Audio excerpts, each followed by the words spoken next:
Thursday. And you know what we do on Thursdays? It's time to get it in. And with my lady over here to my left and right, depends on how you're watching, Haley Zell. How you doing, Haley? Hey, great, Eric. I'm coming at you from New York City. My Ah, name is Haley Zale, and I'm the great niece of Tony Zale, middleweight boom. champion 1940 to 47, and again in 48. Ah, now that's what you call proud heritage. That's right. Really funny. Really funny. There was a young man who's in our school of boxing, newly joined, and Haley, you and Ted, you please connect after during this week before the weekend starts, and I got to get you guys through your process so you can join into the school. But back to the topic at hand, and for all of those out there in Facebook land and YouTube land, hi again.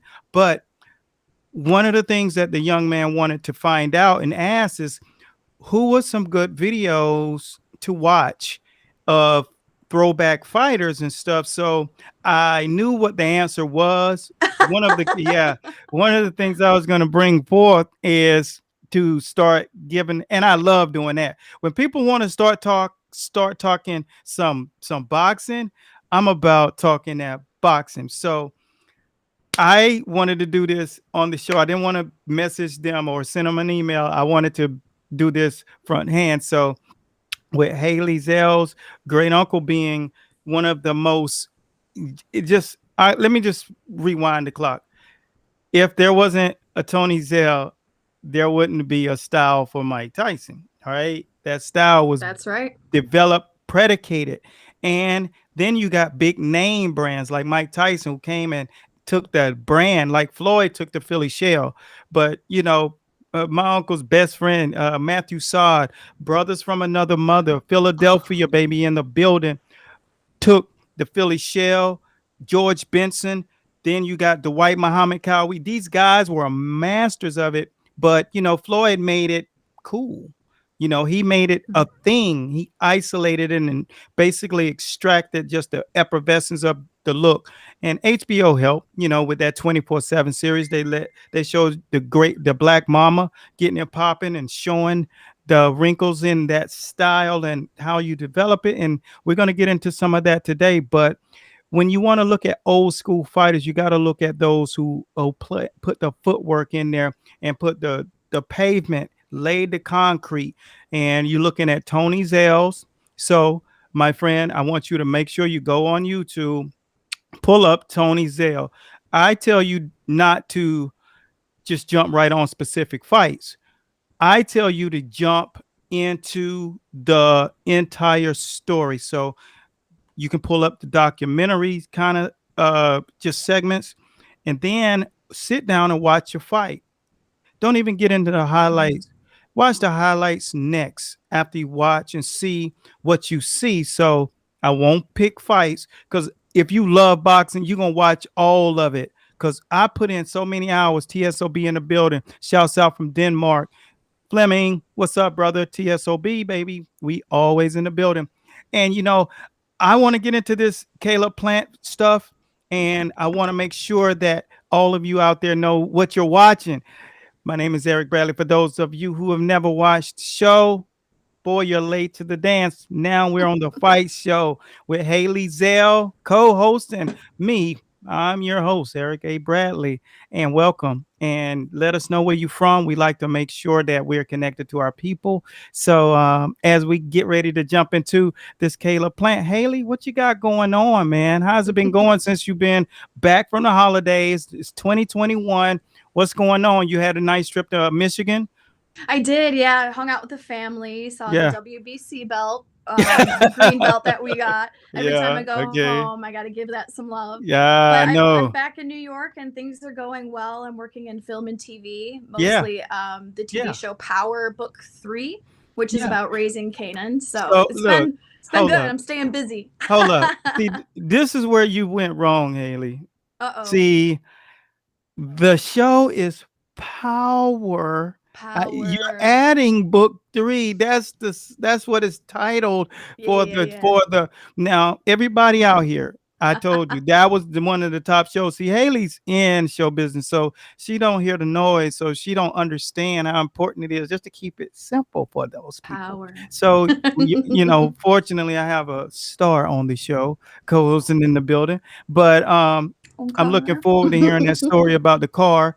That car that's just making it through and just constantly. There we Oh, go. there you go. Got it. That car is super. So make sure you guys check out Power when the new season starts. It's going to have the car you just seen up here. I Mhm. think my man Otis is hit me on the thing. Ah, what's up, Um, Otis? I'm gonna hit him up real quick. Come on, man. I think he's trying to. I don't know if he got the right link, but anyway, the show will be popping on. Do you know the start date for Power to start back I know up? it's on the Stars Network, but It's we're on the still in the stars. middle. Yeah, we've Okay, had so some delays, obviously, with it'll COVID, but probably be in what, spring? probably spring. Yeah, Yep, Power aiming for is spring. like the number one jump off. Like I had to stop watching it. It just got too real for me. You know what I'm saying? Hmm. I just done got so lazy and so just all I do is work. But anyway, we're getting ready to give the people what they are here to hear is some boxing. So what we're gonna do is give you a little insight and share some breakdown, some style matchups. And while you guys we do that, what we're gonna do is I'm going to ask that you take a peep at the bottom of the screen in 2 seconds before we go on to this segment that I'm going to show you guys. What I was just speaking to Haley about is there's a lot of stuff happening in our sport, and I want you guys to just take a peep at the bottom of the screen. And what we are talking about here is we're going to start calling for a truce in boxing. And why that is because we need to make sure that we keep the fiber of our sport intact. And the fact that the sanctioning bodies have totally taken a back seat to being responsible and sucking it up, swallowing the pride, and sitting down together. I'm talking top rank. I'm talking Bob Arum with top rank in Mayweather Promotions and Golden Boy Promotions and Eddie Hearns and Matchroom Boxing. It is just advantageous that those guys take the responsibility and stop being selfish and being selfless in a time like this. We're in a pandemic. The fact that these guys are risking their lives to fight, literally risking their lives to fight, is a big ask anyway. So every time that you post a post, we ask that you hashtag a truce in boxing. All right. The next thing I'm going to have you do is sign the digital petition that we will be sending out through Master Boxing's page. And if you are not subscribed to our website, please subscribe so we can send that out over the internet to you for you to sign it. And each week until this thing is behind us, we will send this to the administrators, all of the people in power. And I know the people in power, and we're going to recruit some people to aid us You in know this. 50 Cent? You know 50?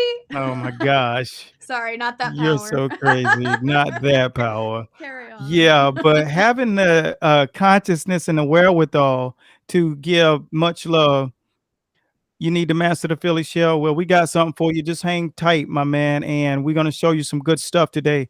It just so happens that we just kind of everything's on time when boxing, and at the same time we got you covered, and that's what we're gonna do. So make sure you connect with us, and I will make sure that there's a link in the description for you guys to go up there to subscribe so we can really make this thing happen. You can't have anything happen unless you act upon it yourself.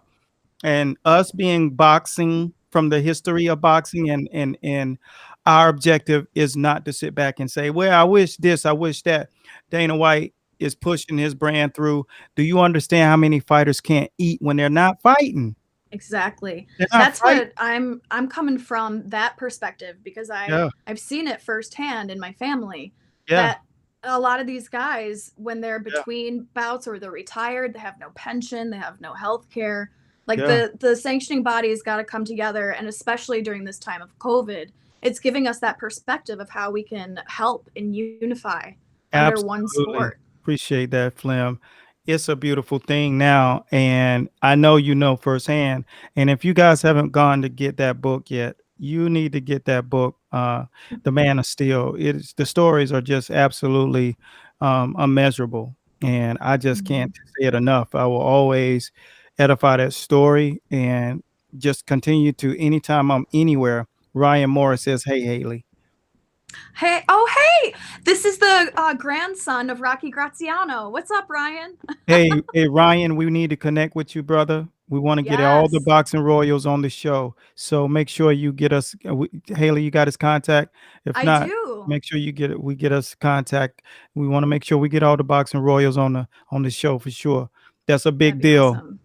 Salute to I'd your love it. peoples, man. Salute, warriors.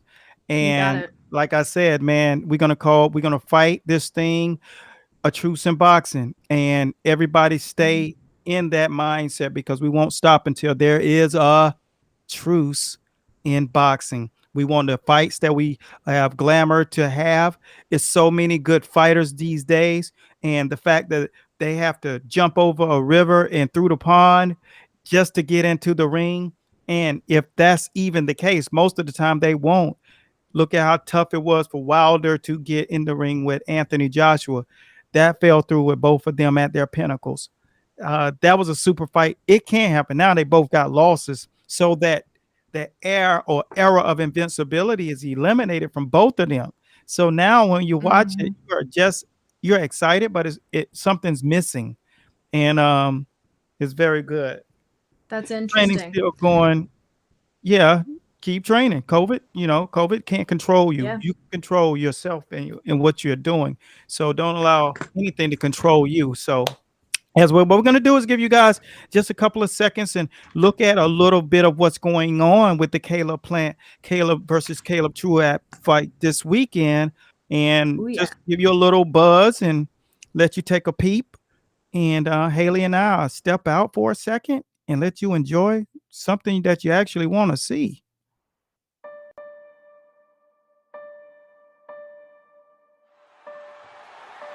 Sweet hands, Caleb Plant. When a superstar comes along in boxing, he is like a lightning rod.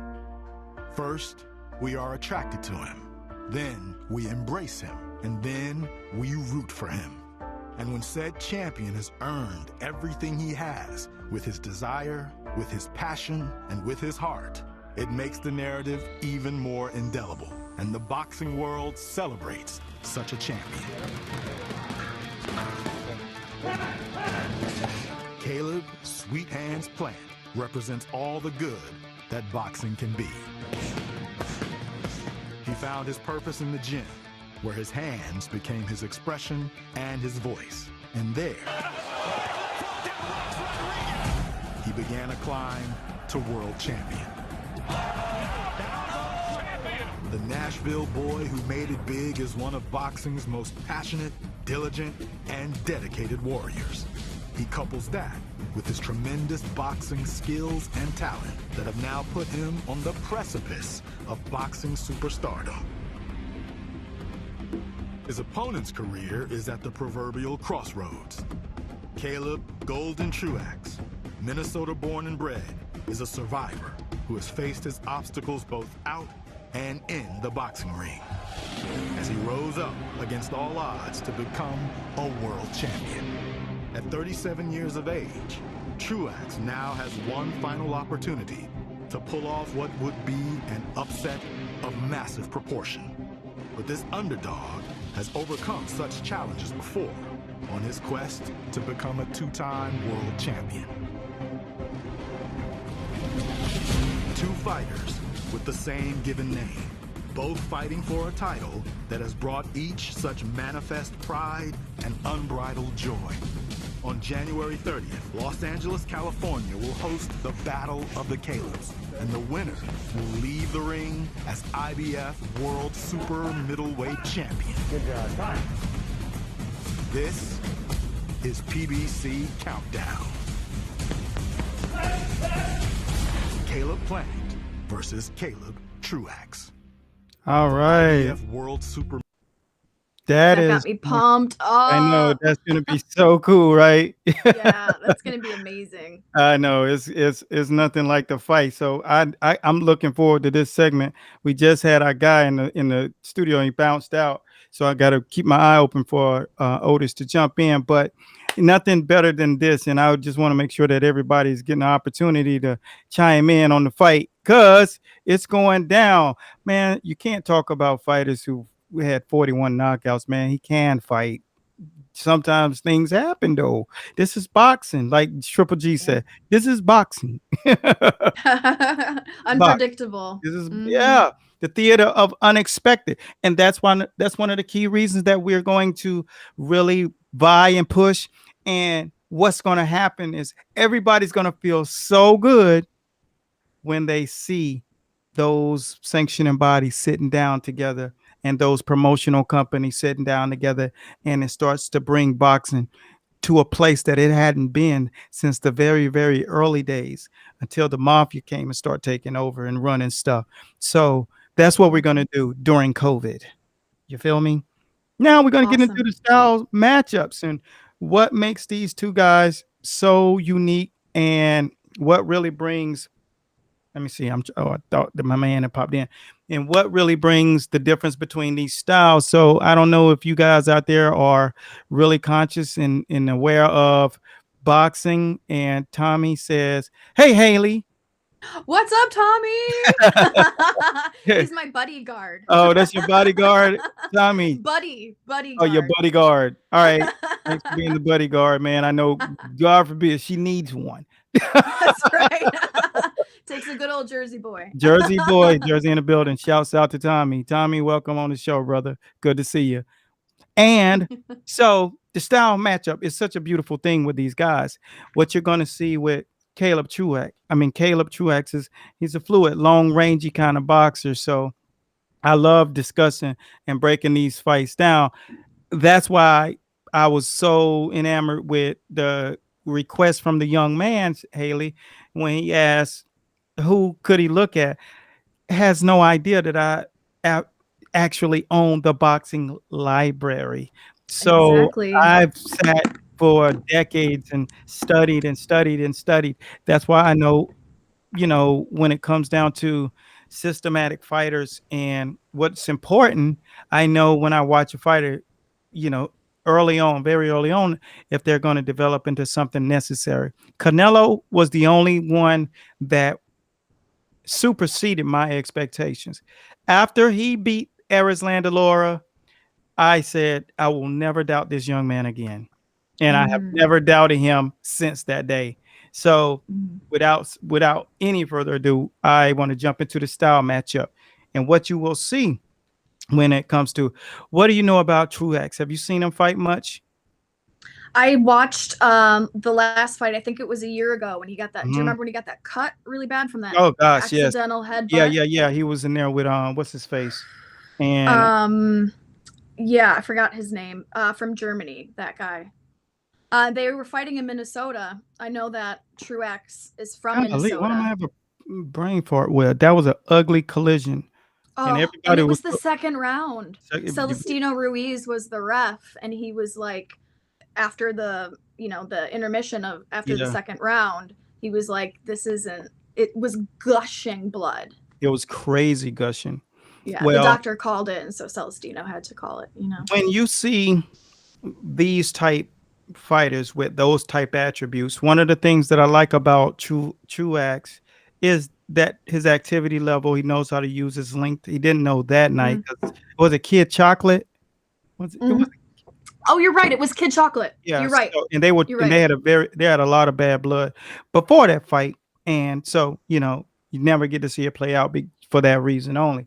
But the styles is so important that people, when you see these type matchups, when you adopt a style. And for those athletes out here who are boxing right now, and for the trainers, I'm talking to you guys, when you see these type matchups and you see someone with a style of a more fluent boxer, that's what I categorize Truax as. He's a more fluid boxer, lets his hands go, not quite like Benavidez, but similar in some lights. Knows how to place his punches well, tough blue collar worker, really grindy from the mills kind of guy, Pittsburgh mentality, which is good for boxing.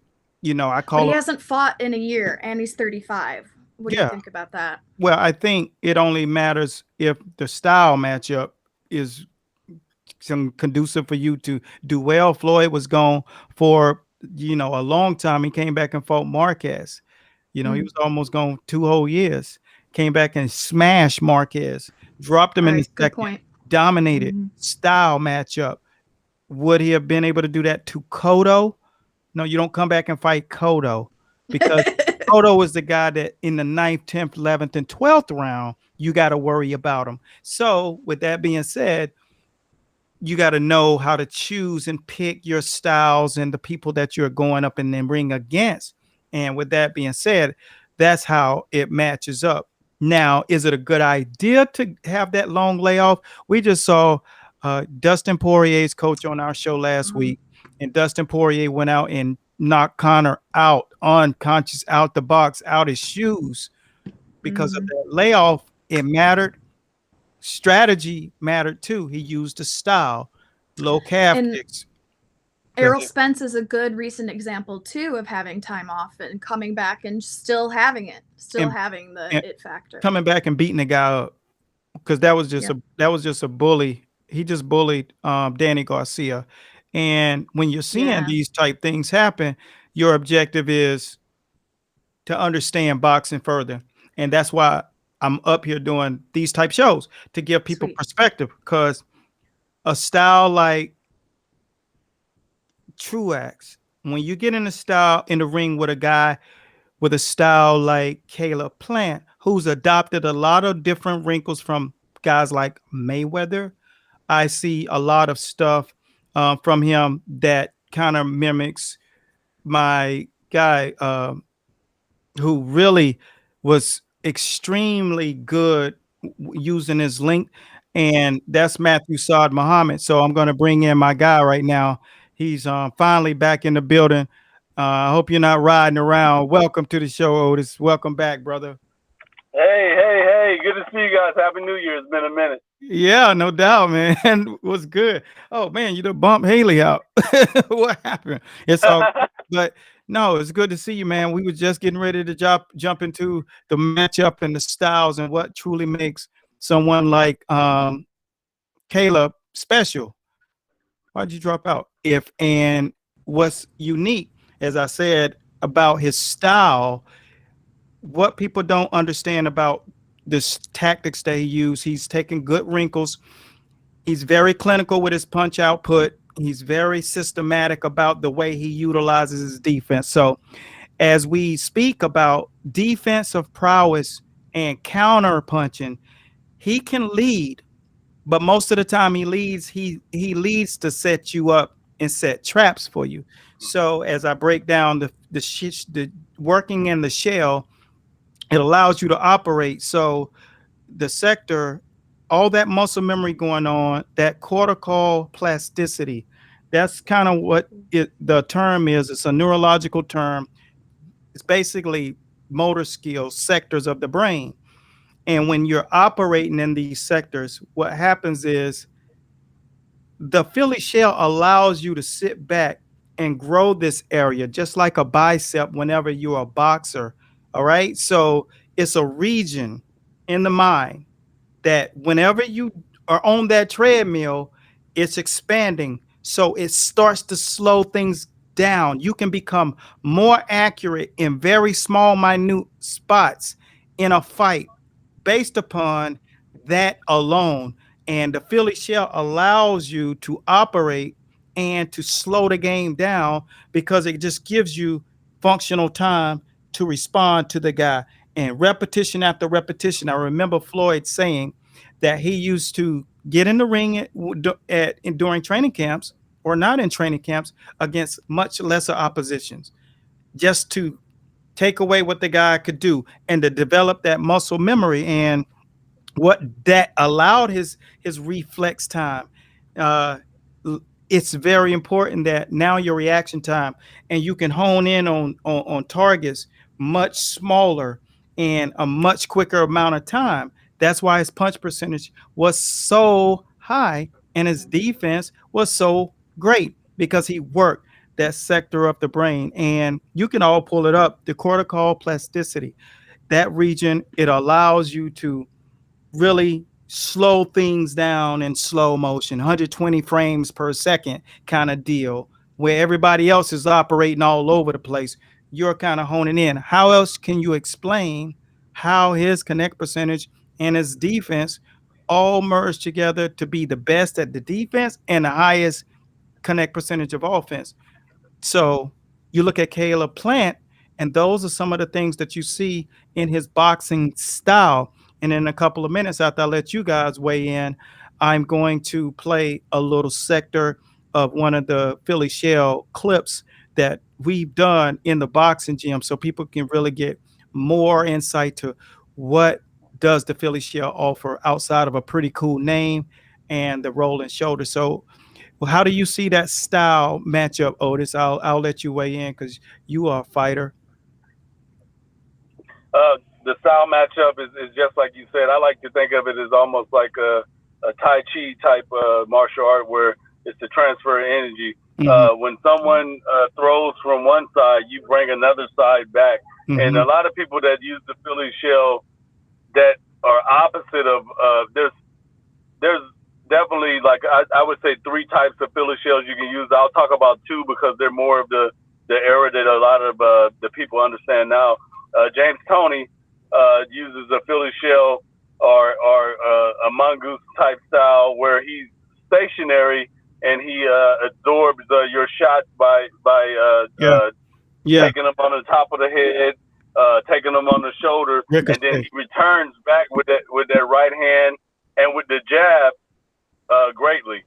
Floyd Mayweather uses the jab and his legs with his Philly Shell, which a lot of people nowadays don't do, and they get in trouble because they try to take on too much offense. Whereas if they use their position in their shell, in their legs, and their jab, it would be much easier, and then they would be able to break down those frames like you're talking about.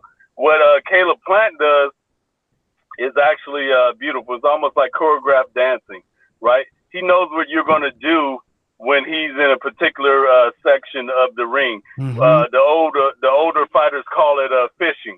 And if you guys are out there listening, the analogy of fishing, when you're fishing and you drop your anchor and you're in a portion of the lake or whatever body of water that you're fishing in, if it's not biting, then what do? You pick up and you move to another part of the lake. That's what Caleb Plant does in his style of boxing. He sets you up. He might be in the middle of the ring.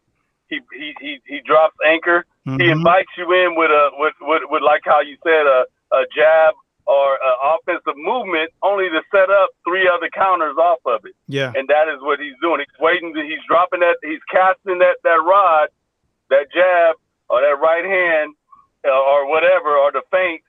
You come in. He's got a bite, and then he touches you. Then he moves out, be it underneath you, to the right, to the left, backwards, sets up the boat in another region of the water, and does the same thing over and over and over again. Most people never catch on to it, and if they do catch on to it, it's too late. Yeah. Good analysis. I love that analogy of fishing. That's brilliant. Well, that's what it is. It's just like a pitcher. He throws all different types of balls. And I think some people want to learn the Philly Shell, as I was telling the young man that just posted about doing the Philly Shell. Man, do you understand what it takes, the undertaking that it takes to learn the Philly Shell? Let me show you something. You're probably watching some YouTube videos, but you need to be reading the book. when it take books, like you'll never get the Philly Shell. You know, you'll learn 4 wrinkles on YouTube, and then what's going to happen when you get, all you're learning is enough to get yourself killed when you get in there against a real dude. That's why, Andre Berto learned the hard way. And I got to be careful. I don't want to tear him down, but you looking at somebody do this, and y'all are going, I got a guy who does a testimony about, he thought that the Philly shell was just this. And he said, yo, everybody do. So you get like this and you think you can get you to 50-0, 100 and 141 knockouts for Archie Moore. You think he can just do that? You got to be crazy to think that that's all it takes. It's just like saying, because I watch Airplane, the movie, that I can go fly a plane. Like it's ridiculous. Yeah. But you to catapult off of your point, Otis, when you are delivering shots, I make sure that there's a specificity on change up speed and change up tight punches, angles that you're throwing a punch. And I noticed that Caleb Plant really does that well. He gives you a variation, and he doesn't just throw a jab in one place. He changes the angles of it. He changes the direction, the trajectory of it, and he also makes sure that the speed of it is different. So the only thing I haven't seen him do yet is put flurries together, not 6 single shots like put. That's not a combination. That's 6 punches. All right. Letting them fluidly go. Combination, boom, boom, boom, boom. Everything's rolling and rotating off.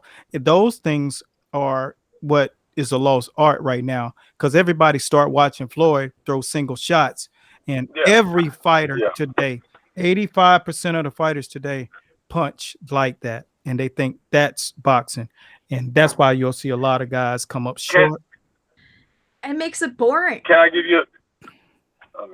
Go ahead. It's so strategic, so you lose the excitement. Well, it appears to be boring, but if you it's what we call a paint job, like the old fighters say. If it's a paint job like what Floyd Mayweather's doing, then it's actually, the real boxing enthusiastic people, they're gonna love it, But like you said, that's why people have criticized Floyd as being boring or of that nature. But really, it's the mastery of the sport. What I wanted to piggyback on with you, though, is a couple of statistics. The reason Floyd, quote unquote, is pop shotting is not because he's limited to doing it, and that's what these youngsters don't understand. He is setting up. He's just like Caleb. He's setting up. He's fishing, and if you don't bite on the hook, then he's not gonna stay there in that region and allow you to take over. You see what I'm saying? Yeah. So it's all strategic. If you set a person up, you don't just do. Boxing is doing what you want to do when you want to do it, not allowing somebody to do what they want to do. And that's what a lot of people don't understand. I also wanted to say that once I was watching when George Foreman was a commentator on HBO, was right when I was coming out of football, taking up boxing, and like we shared personally in our discussions, I learned a lot of boxing by watching countless and countless of hours of video from the black and white era all the way to the modern era, and then countless and countless of rounds in the gym against people that were at a higher caliber than me. That's why my learning curve was faster than most. Yeah. But one thing that George said that I'll never forget is that he was in an argument with Lampley, because Lampley's like, oh yeah, the guy. He hasn't been learning this style long enough, but he's great at it, and he's probably better than Oscar De La Hoya at it. And then and George kind of gets peed off, and he's like, "How are you gonna learn something in a matter of months that somebody been learning their whole life? That's not possible." And that's exactly what the comment that you made. A lot of these guys think like, "Oh, I'm going to get the bells and whistles of this thing, and then I'm going to go out here and go 50-0. No. Do you know how long it took Archie Moore to perfect that style, to invent the mongoose style? Trial and error, countless amounts of not only fights, like live contests against the people, but ring generalship in the gym, training, shadow boxing, learning the tools. And I had a portion of it in my game. I whipped it out one time in a Broadway boxing fight. A matter of fact, years ago against Joe Smith, champ right now. Yeah, that's cool. And if you guys look at Joe Smith's ledger, I'm one of the only people that he never knocked out. And the reason being is because he threw some hot stuff at me, and I was in a regular boxing stance, and I went to the turtle shell, which is the original Philly shell is the turtle shell. Yeah, and it's a wrap defense, and the first thing the forward and all those guys like, oh, I haven't seen that in years. Well, Foreman was taught by the greatest. Foreman they're like, oh, I haven't seen that in years. The turtle shell, the wrap defense. And the reason I went to it is because I'm like, yo, this dude is throwing some hot stuff. Yeah. He's not going to be able to hit me. I'm limited in offense. I can throw the straight right. I can whip the jab, but I'm eliminating things. There's a strategy behind all of this, Eric. And if you're out there and you want to learn this stuff, you can't just watch the modern era. You got to go back like I did as a youngster and go all the way back to the black and white era. Like your people and everything. Yeah, you gotta look at the lineage of this whole thing, and go back and see, and not only learn how to fight it, but learn how to beat it. Because a wise man knows his limitations. Yeah, you know. Yeah, that's good stuff. When you take that into consideration, it's the analogy is if you're going to go to music class to learn to sing, you don't just pick up Katy Perry and Taylor Swift albums and just start singing. You go to class. You go learn your ABCs, your CAORs. You learn tone. You learn how to carry bridges, and you know how to sing chorus. It's all about the system, and people don't understand. You can't just put on a CD and play it and learn how to sing. I know Justin Timberlake's a cool dude, but you can't learn to sing from him. All right. You either know how to sing or you're not. But if you don't, you got to learn keys. And that's what boxing is. It's the system of playing the piano. You can't play the piano right without keys. And most of everybody is lacking keys. And I'll date it back to this muscle memory that if you do not, boxing is all muscle memory. Otis, you know this. You learn something, your first coaches was probably like the jab, and you working the jab, and then you're learning other forms of defense, and then learning how to really deliver body shots, and then you can go back, you start throwing the jab, and you're like, dang, my jab, I'm getting countered. And it's just like, because that's one of the reasons I'm doing the series now, Everything the Jab on It's Time to Box, because I'm going to do that 52 times, 52 different lessons about the jab this year, once a week, 52, just to show people how in depth the jab is. We have fighters that came into training camp 6 days a week, sometimes 7, and they did footwork for 6 straight months. That's the way you learn when you're learning from a depth, the lineage. Anytime your history and heritage goes back 100 years, you're going to do things that really count. You're not going to get nothing off of YouTube. You're not even going to go to YouTube to learn boxing. So if that's what you're doing to learn boxing, you're already in the wrong house. Now, the guys who are under our tutelage at the School of Boxing, they are learning first. And what they see, they're out there judging it. They're not looking to learn it now because they have a platform to learn it. But the true essence of it is you constantly forget things you're learning. If you are learning something new, you're already forgetting the stuff that you just learned a little bit more. And that's one of the reasons you find so many athletes fighting. And it's like, man, they're coming up short in so many different areas. It's because trying to adapt and adopt all of these other wrinkles, you're losing the ones that really count the most. So our It's Time to Box will go on all year, and it's going to be only about the jab. And one of the things I said is it's going to look so thorough that you think you're watching a peekaboo, but you're just watching the most basic form of boxing. One jab, good sitting down in my stance, and windshield wipers. You learned that day one in the gym. You know what I'm saying? Like, that ain't the peekaboo. And I think people just get it twisted and they don't understand boxing. You know, her uncle, great uncle, started the peekaboo. Archie Moore, peekaboo. All of these guys were in it. They fought in it, and it's complete package. And now it got what we call Broadway got spread all over it, and it became this kind of media frenzy. So Mike Tyson just had to look to deliver the rest of that media energy to it.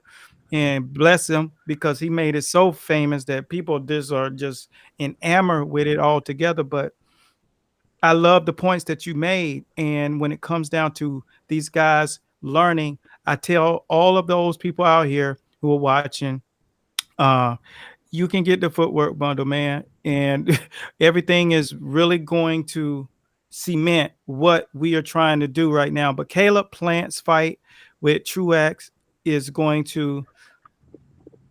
Otis, did you see the beginning of the show when we was talking about raising the bar for awareness and bringing the consciousness to? Oh yeah. Yeah. So we're calling the truce. You talking about bringing with the truce and boxing, with the pandemic and bring the truth. Yeah, I did see that, and I thought that was great. Yeah. For the simple fact that, man, I am, you know, this is a hard time, man. Yeah. To be a not only in boxing, to be an athlete, like, you really got to be doing it for the love. To tell the truth, I went down to Miami with Michael Guy for the zone card. Him and John Ryder. Yeah. And the things that these fighters have to go through, I know, before the fight right now is so stressing. Like it used to be like, oh, like, you know, hey, I'm 2 pounds over, coach. I'm gonna go outside and run up and down the stairs, get a good sweat, and I'll be ready by weigh-in by 12. Don't trip, you know. Yeah. We'll weigh in tonight and get everything ready. These just can't even leave that room. You can't conversate with anybody on the floor. It's tough. Like, the only time, like, they bring your meals to your door. Yeah. You know, like, there's no dry out. So in essence, there's no dry out process. Like if you're there a week early or 2 weeks early, you're locked down. It's you're sequestered. Yeah. Like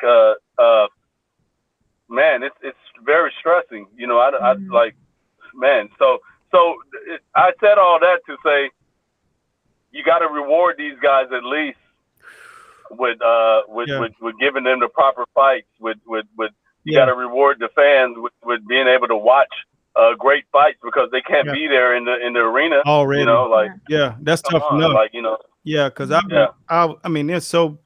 I am considering doing the Canelo fight, so I was going to reach out and ask you. It's in Miami, and it's February the 23rd, I think, or the end of the month. I think it's 27th. 27th, yeah. So I want to do that, but everyone out here who's just joining in, what we're going to do is we're starting a serious campaign on and hashtagging a truce in boxing.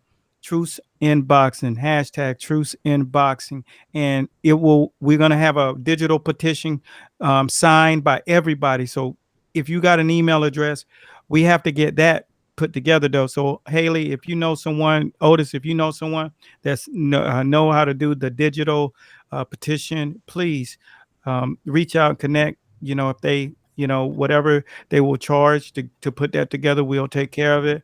We'll take it under the umbrella. Our thing is to change something, but not talk about it, not sit back and want something. Otis, you were a fighter. Haley and I are lineage. Our objective is to do something, not just sit back. Like, everybody in the world is like complaining. Nobody's doing anything. So we know all of the people in the sport that matter. So we brought up Matthew Saad Muhammad a couple times tonight, and he died in Philadelphia on a park bench, homeless. Yeah. Like maybe less than 10 years ago. Yeah, He's a it's only been like 4 or 5 years ago. Yeah. Yeah, and there's no reason why that should have happened. Like he was family. He was brothers from another mother. Like they got in trouble together. Like everything together, stomped the streets together, all the stories together. And my uncle went to the military. That's the only thing that saved his life. Wow. And look at how that ended up turning out. But the biggest thing is this, that every single fighter right out here is suffering right now. LeBron spoke to it more than anything. He said, y'all talking about, am I better than Jordan?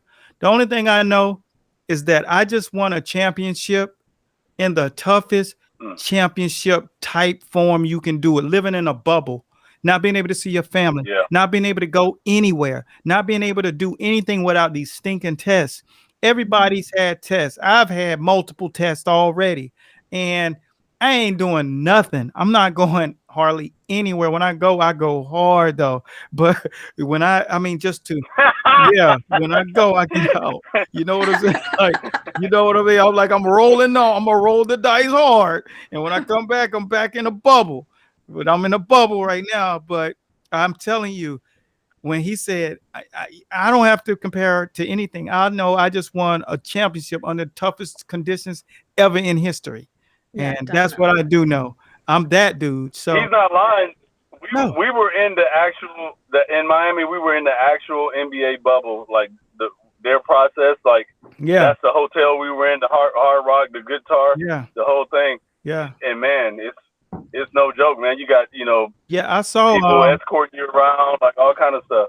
Yeah, I saw. Was the bubble? Was that the Hard Rock a stadium in Miami? Is that where the bubble was? No, it's they have a hotel bubble, and then they are driven to the court, but we were driven over to the casino. Wow. Okay.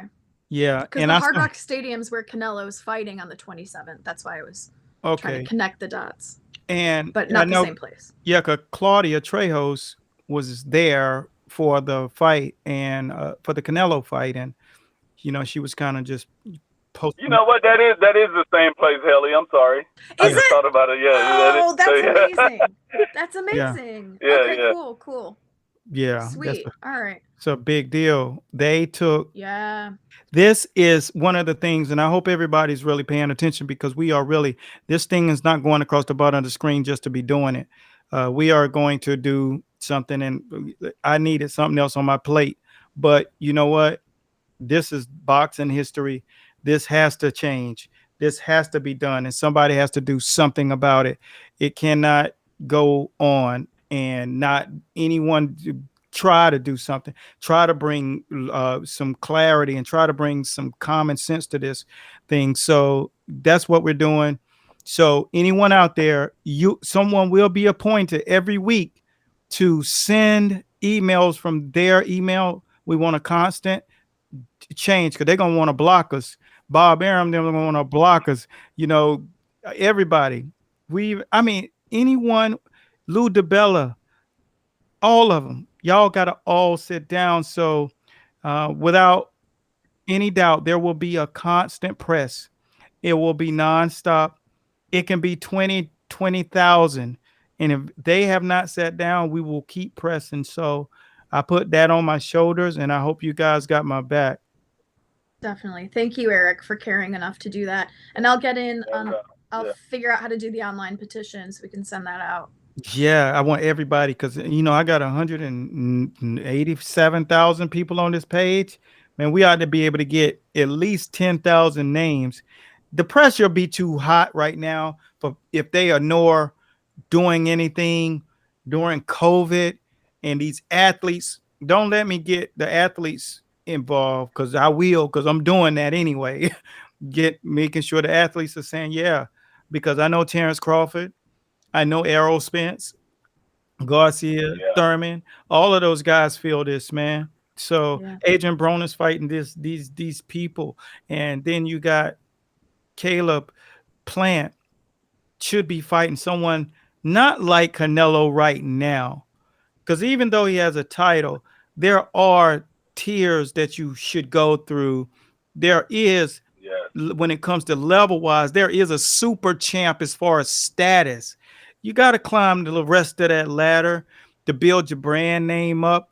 Because pulling up the information today, I wasn't really impressed in what I've seen. Either I can say Fox is doing a horrible job, or PBC is doing a very mediocre, constant mediocre. It's constantly mediocre. And when I looked at the event from last week, just in the UFC, I'm looking at the energy. And at the end of the show, we're going to run the conversation with me and Conan Silveira that you guys will be able to see. We're going to only play a portion of it, and you can subscribe to see the entire video. But if you want to increase your IQ 10 points, you will watch that damn show. And because that dude, to be able to have someone with that kind of accomplishment behind him, what he's done, and just the ability to come into a country from another country and create American top team. Look, man, I ain't gotta do much. I was in the facility. I got to chop it up. Got to chop it up last week with Daya, and he's over there, but he's operating out of not Coconut. American top team is in Coconut. He is in Boca Raton. So Boca Boxing. Yeah, and that is just, it was beautiful, man. And for those who didn't see that show, just go down on the timeline, you'll see it. And just a formidable guy, has a great father in Howard Davis, another guy that just couldn't get fights. People were running from him. Just a killer in that ring. They didn't want that smoke and stuff. So if you guys are out there, you want to see pure boxers, you can pull up some stuff from Howard Davis. He's another good one to watch. There's just so many good ones. I love watching people like Donald Curry. He was one of my favorites to watch when I was growing up, and Michael Nunn. Yeah. I love to see nice, long, rangy boxers who know how to box long and rangy and know how to use the ring. And Donald Curry and Michael Nunn were two good fighters who knew how to do that well. I wasn't such a big fan of Lennox Lewis, but he did know how to control the ring. If you're a heavyweight, that's a style to adopt. But if you don't have a teacher like Emmanuel Stewart, you can't learn the wrinkles that it takes to master that style. It's more than just stiff arm, and you got to it's just so much behind boxing. It's just bananas what we're up against with teaching. So Otis, I'm going to get you to come into the School of Boxing and do a clinic with me in February. We're having our ceremonies. So I want you to come in, and I'm going to introduce you to our squad. Haley and her dad, Ted, will be in there at the same time, too. So I'm looking forward to doing that with the guys. TSO be in the building. This is just part of a movement, and the fabric of what the sport got to be built on. And it got to be built on sturdy men. And we're going to be sturdy and stand for what's right and do what's right. But these guys, we are going to put this petition into play, and it's going to go, and it's going to be loud, because I got all the platforms. I got Instagram, where I'm doing Instagram live before I do It's Time to Box. I did It's Time to Box on Instagram, 6,000 people live on the feed. You get it? All right. And that was my first one. So you can imagine, I got 90,000 following just over there. So we're going to get it popping. If you have not watched that It's Time to Box, watch, because you need to learn that boxing. But I'll be able to chime over there, chime on YouTube and Facebook. So let's get this thing, baby. It's time to get it on. Let's get these boxing sanctions working together. Let's get these freaking promoters back in the same room, chopping it up, so we can watch some good boxing every week. It should be fights on every week. Every week. You know, Eric, you reminded me, in the 1970s, Tony Zale, Carmen Basilio, and Willie Pep went to Washington, and they talked to Congress about doing exactly what you're doing, coming up with like a national boxing, for lack of a better word, association. And it would be a dream that has been, of course, in my family for decades, but I'm sure other people's as well. Oh my gosh, it is so crazy that it's now we're going to take it up here and the boxing buzz. Haley, what you got going on over there with the news this week? So, did you all hear that the WBC put Floyd Mayweather on the green belt? No. Yep. I know. So you know how they have the little images, the photographs? Yeah, I got one right here. Yeah. Sweet. They got Mike Tyson on there now. They got let's see. They have Jose Sulaiman, obviously, Muhammad Ali, obviously. Yeah. Mayweather now, and Tyson Fury.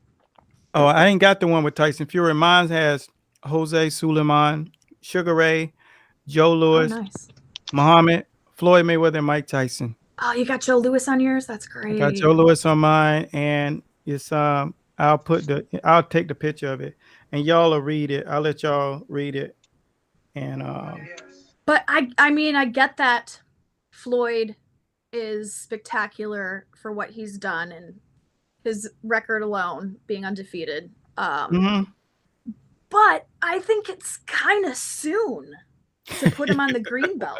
Like, wait a while. You know? Okay. What do you think that has to do with? Maybe inspiring Who's the richest athlete in the generation. world? Who's the richest athlete in the world? Okay, Still. yeah. Okay, All right. Well, sanctioning bodies need money. The money team. Be realistic now, Haley. Don't forget, those are non-profits. You do know that, right? Yeah. So donations matter. You know, they like the people over there are working. Those people are volunteers. You know, you know that's no joke. So, so that's cool. Anything else? We've got official word as of 2 hours ago that Ryan Garcia and Manny Pacquiao will probably have an exhibition fight either April 24th or May 1st. So they're gonna do it now. That is what tripped me out. It's not the fact that they're gonna call it an exhibition. Yeah. Don't even play. That's just weird. Yeah. Don't take two top names and do exhibit. That's a fight.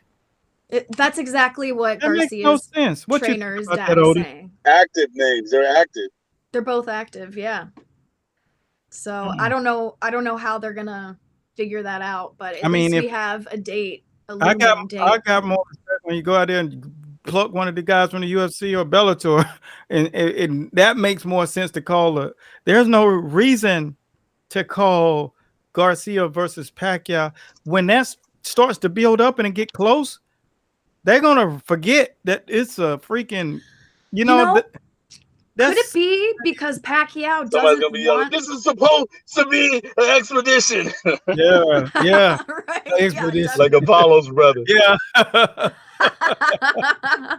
But don't you think maybe it could be Pacquiao's protecting possibly his record? No, because you know what it comes down to, lose to Ryan Garcia. That dude got dropped. What it comes down to is they're protecting Ryan. Good, they're protecting Ryan. Ryan can hit, man, but he got mad holes in his game. Look, they're protecting Ryan and his earning potential for the future because he's too green to beat Pacquiao right now, or maybe too green. So why risk it?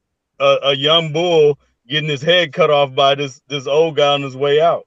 I wonder if they'll do like 1 minute rounds or 2 minute rounds instead. No. They do. Can you imagine? They'll do. It ain't Tyson. They ain't 54 years old. You know what I mean?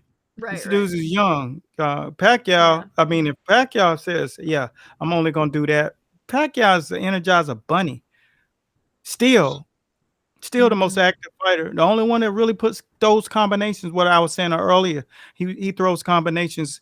And so what I was going to do is, when it comes down to, that's the only thing that gave him trouble fighting Floyd, because Floyd knew how to fight in the box. So what I'm going to do is give the audience a couple of overlays of what the Philly shell entails and what it takes to, when you're behind the scenes and you're doing it in the gym, I'm screaming, I'm fighting, I'm arguing, and then the fighters are taking it and getting frustrated in the box and not understanding why you're doing things until they start doing it, and then they start getting better and then they understand it. Boxing is a constant. When you really do it and you're in it for real, it's a constant. It's a constant. You got to be able to channel that. So you got to become a martial artist. As I spoke to when I talked to Conan Silveira, I said people always say, is boxing a martial art? And I'm saying no.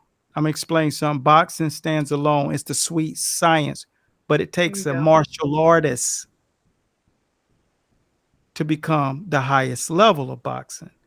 A martial artist within, and your mind got to be in the right place. Your heart got to be in the right place. Humility has to be first, and that's what makes a purist in boxing. You can't fake and become great at boxing and become a master of the sweet science. That's why I utilize the phrase purist. Purist means it's just like that water that does not have to be filtered. It comes straight out of the sky. It's no bubbles, no buds, no bugs, no germs in it. It's just clean. It's pure. And your style, when it's built right, that's what it's of. Base and a good jab. Period. Everything works off of it, but there's so many layers of the body that have to be built up. And so what I'm going to do is show you a little segment. So guys, we're going to pop out and I'm going to play this little quick segment of what it looks like inside of the gym when you're learning styles like the Philly shell, what some of the biomechanics these guys got to go through. And so you get to see a little bit when you see these guys fighting and using it, but you don't understand all the stuff that goes into the biomechanics of it. And there's so many chapters of it. So here we go. Let me pop us out, guys, and let them enjoy this. All right, how the rolling shoulder, the Philly shell. We call it down here in the sticks, we call it getting in the box. How do you get in the box? The box has 4 corners. So it's inevitable that you box yourself in, box all punches out.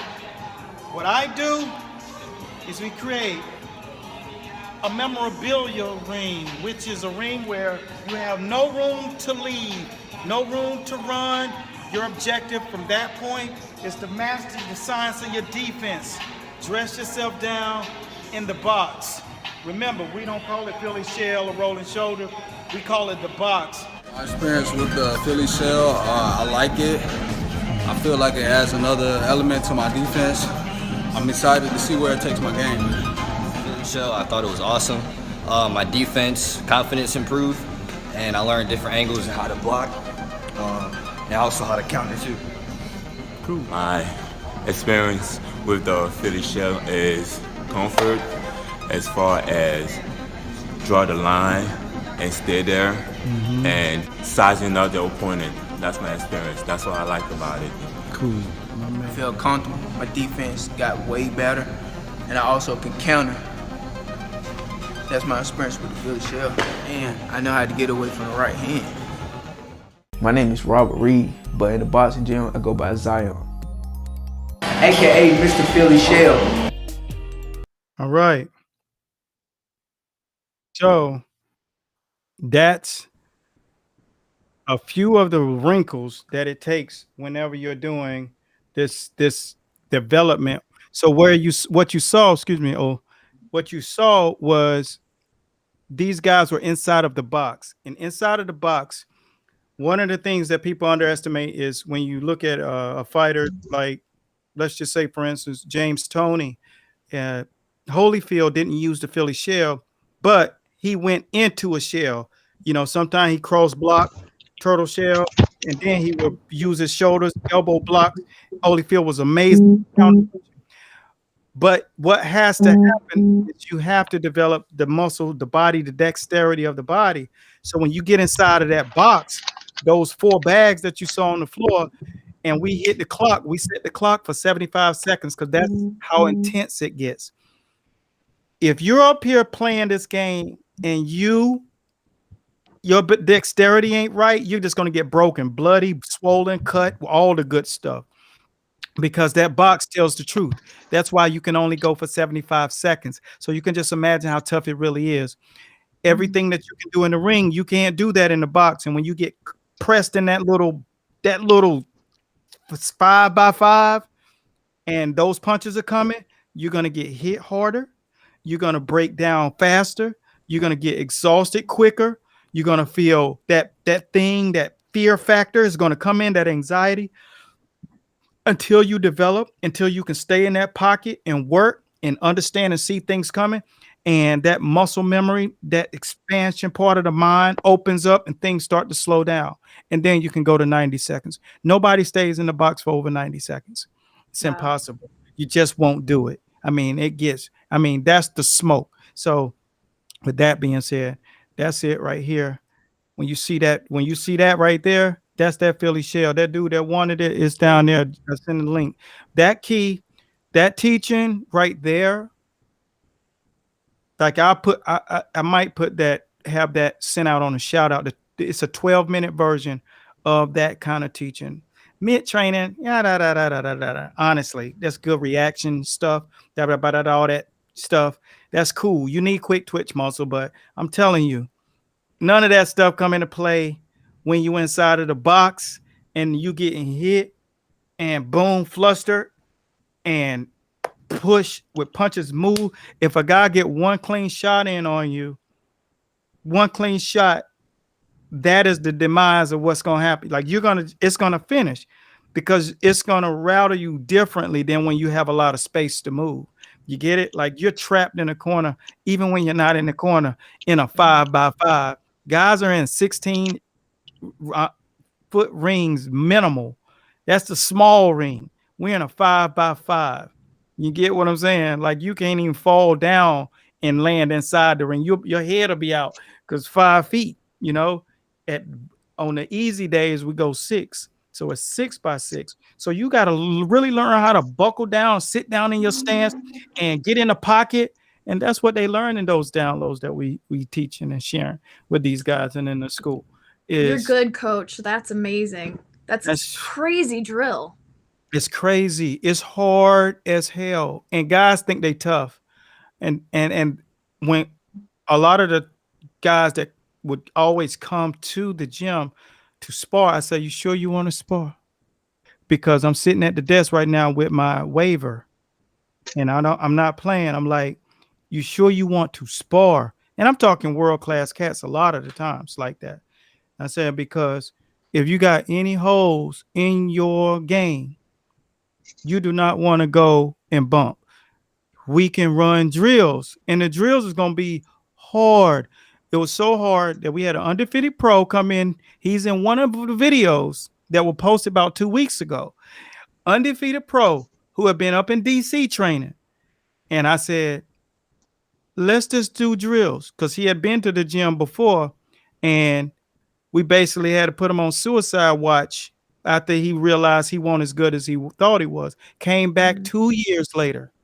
Came back 2 years later, being in DC, then became a undefeated professional, came back and seen the drills again that the guys were doing. And I said, you can just get some drills. You don't have to get in the ring. And needless to say, he took part in a drill. Inside of one round, he already was down. Inside the box. No, we had moved the box. It's an inside the box drill, but we moved the boxes out, the bags out of the way, and they did it. And I got it all on video. So anybody that ever has come to my gym, they know they better not ever cross me, because I got footage that'll put guys out of the sport for good. And these guys are undefeated pros, and I know they watching.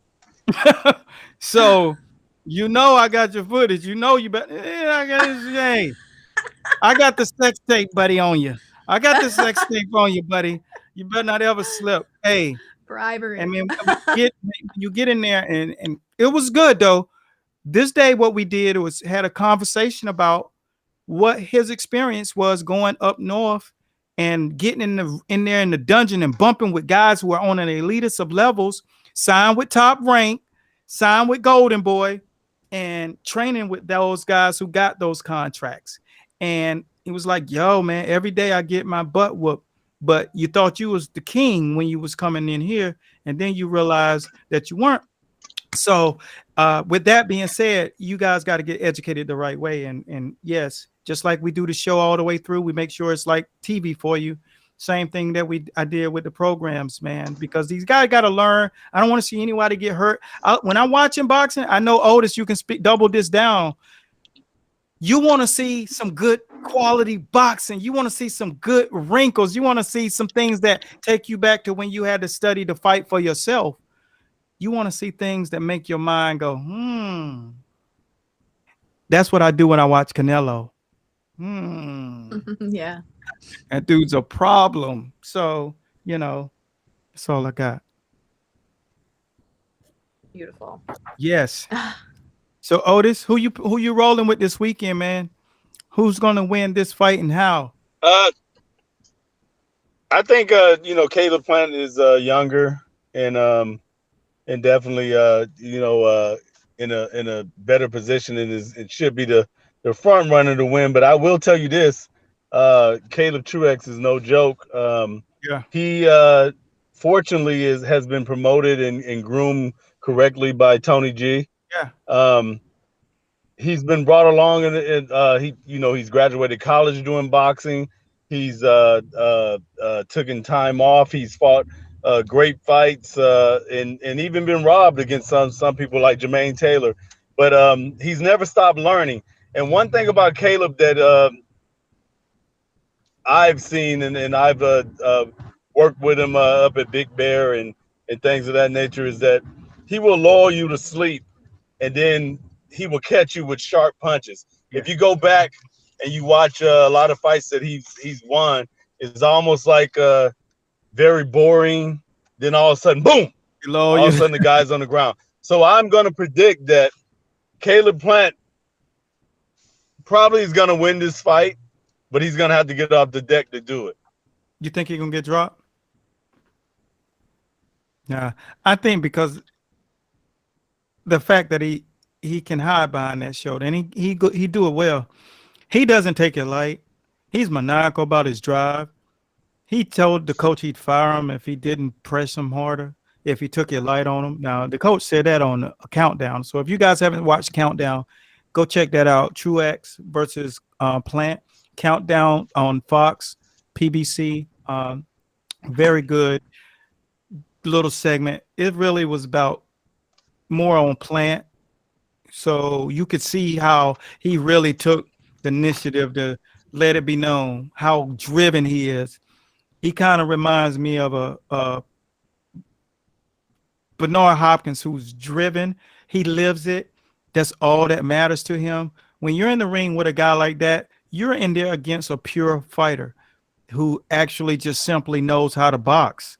And with that being said, he's going to always give you so much more than what you expected he could give you, because you can't really tell what's happening to these guys when you're watching it on videotape until you're the one that's in there and he's doing it to you.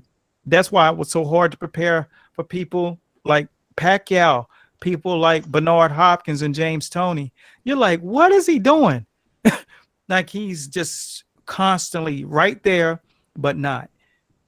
Sweet pea. It looks like you can go bring in a sparring partner to get you prepared.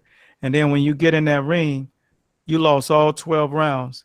How did that happen? I bought the best sparring partners, but the sparring partners didn't have all of the algorithms.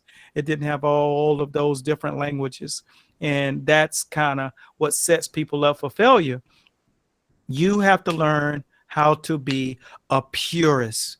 And a purist does not take shortcuts. When I see Caleb Plant, I don't see any shortcuts being taken. I see he maintains his weight. He stays at 168. He doesn't have to cut weight.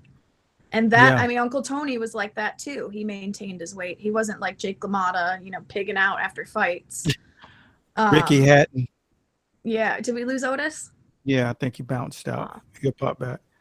But those guys have a powerful impact. But I want the guys to know that you got to realize that this is a real sport and you got to take it seriously. And If you want to learn how to do it, you got to do it the right way. There's no shorts. You won't make it to the top. You won't make it anywhere. It's so many guys that are not able to fight right now. And that is solely because the guys aren't sitting down. The promotional companies aren't sitting down. And it's also because there's so many other guys who are credible, who've gone through an extensive amateur career and grooming process, who have the right people helping them and aiding them build their brands, who are aligning themselves with big brand names, being affiliates and brand ambassadors. And that's what we are teaching and talking to our guys. We just had a live stream yesterday of encouragement in our school of Boxing Online. And the guys just, it was just able to take things in and understand how much really goes on behind this. I mean, you saw them take off with SpaceX. They heading to the moon. I mean, to the Mars. But can you actually build a spaceship or a rocket? Absolutely not. And what we are doing in boxing, we're building rockets, rocket science over here. So don't think you can watch some TV or your phone and learn this stuff. This is real, and it's a lot more that goes by engineering this than you could ever imagine. And if you don't think that's the case, you could always show up and we can get you in the ring and we can prove it to you that you don't want no smoke. Yeah, because all you've learned is enough to get you killed. Serve them a slice of humble pie. That's kind of all it is, though. But hey, this is boxing. This isn't. You don't play boxing. Nope. You get it? You play baseball. You play soccer. You play.